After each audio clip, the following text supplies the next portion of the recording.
just waiting for the opponent to leave. And StrifeCro does pull away. He doesn't produce the Observer that's so necessary with the Colossus to kill it.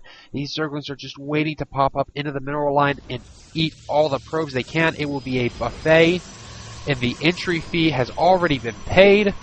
It's the best kind because it's basically free. The Zerglings are going to die very, very quickly here. I'm not sure why these are here, but so many more infested Terrans pushed out. They were going to get shot down quickly and readily, but they're also going to shoot as fast as they can, doing all the damage that they can. And the infestors move out and leave. Meanwhile, no, these Zerglings have not gone back and attacked some more. We'll keep an eye on them, see if this little spot changes.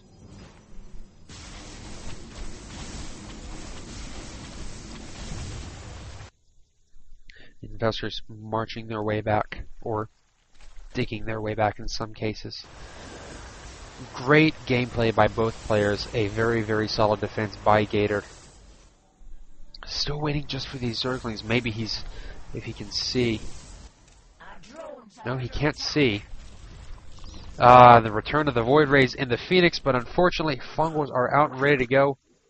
And these Phoenix need to move. That's the problem, is that Phoenix, if air units get stopped with Fungal, then they don't continue their move command after. Just a few infested Terrans going to be all that's necessary, though they hardly wobble along. They are going to be well enough defense until they can die, at least buying time at the very least. The Phoenix are going to scout the fourth that has gone down. The Spore Crawler also producing.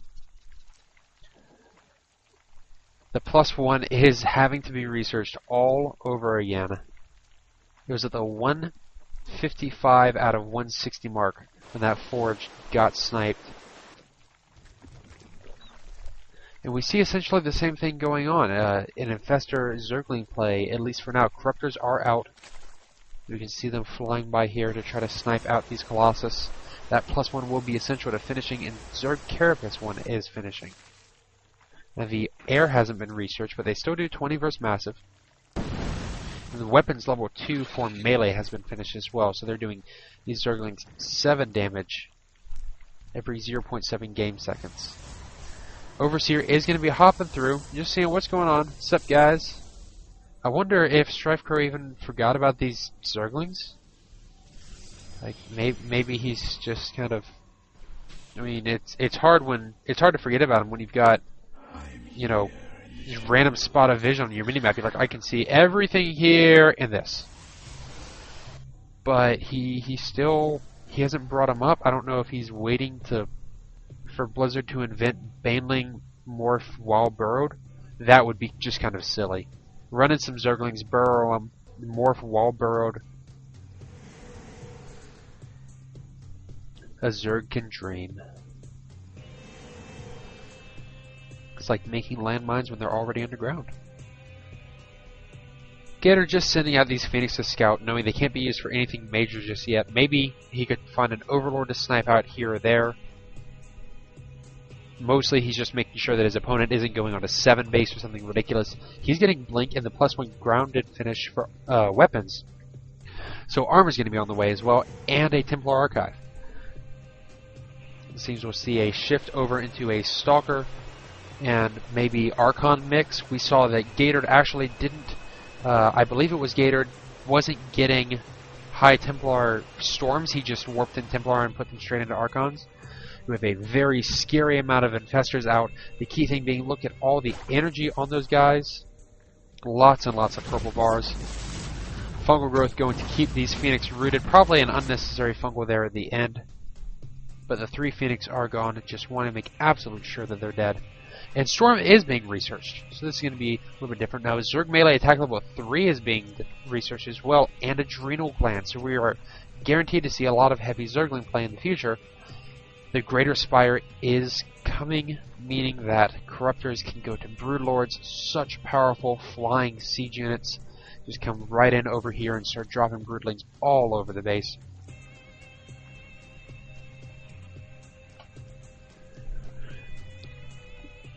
Now as our players get situated, get comfortable, get relaxed, we do have a Warp Prism out. And it may have been spotted by this Overlord. I don't believe so, however. And let's see where it's rallied to go to. Right to here. You will no doubt set up to go right on this side of the brush would be a perfect spot. Oh, these drones up, just transferring. Drop right there. Or we can warp in up here, that as well. Make sure that any high ground vision needed. A little bit of Zergling run by did try to happen and failed miserably. As Gatored tries to expand just as futile as the Zerglings do. He needs to... Oh, he didn't cancel it! Oh, goes to Gatored having a little bit of a flaw there. Cost him 75 minerals.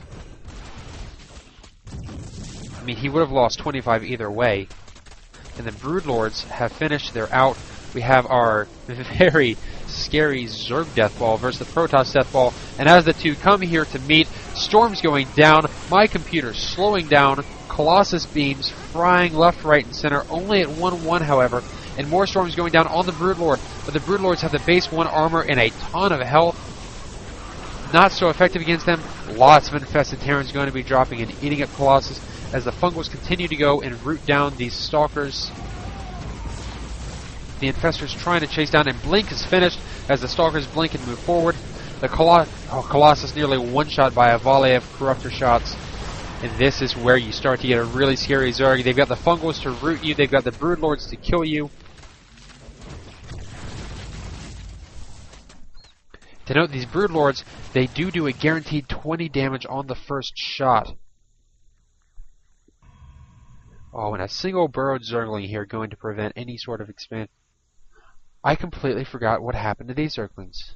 There's just the one left, and I don't know if they actually went out and sniped anything. I apologize for that. I'm going to... No, I won't go back. There's no need for that. For all we know, the Zergling engagement out here was all of those that were running out, trying to fend for their lives. Join with the rest of the swarm. As a large cluster of Zerglings comes in here, they do have the adrenal glands, so they're attacking at 0.59. They're doing 8 damage a little shot. Little nummy Zergling shot. This cannon, no doubt, going to fall not even before it finishes. And the pylon quickly after the Broodlords moving in. That is Doom. That is a giant, flying, wavy-armed Doom. I don't care who you are. Just watch the damage as the Stalkers begin to melt. Not doing so much damage. A ton of feedbacks going down on the Infestors. Trying to snipe them out, but at the very least, removing their energy. Fungals have gone down on these Stalkers. But all these Broodlings going to be just swarming in. Immortals, not so much the best choice. Archons would have been ideal.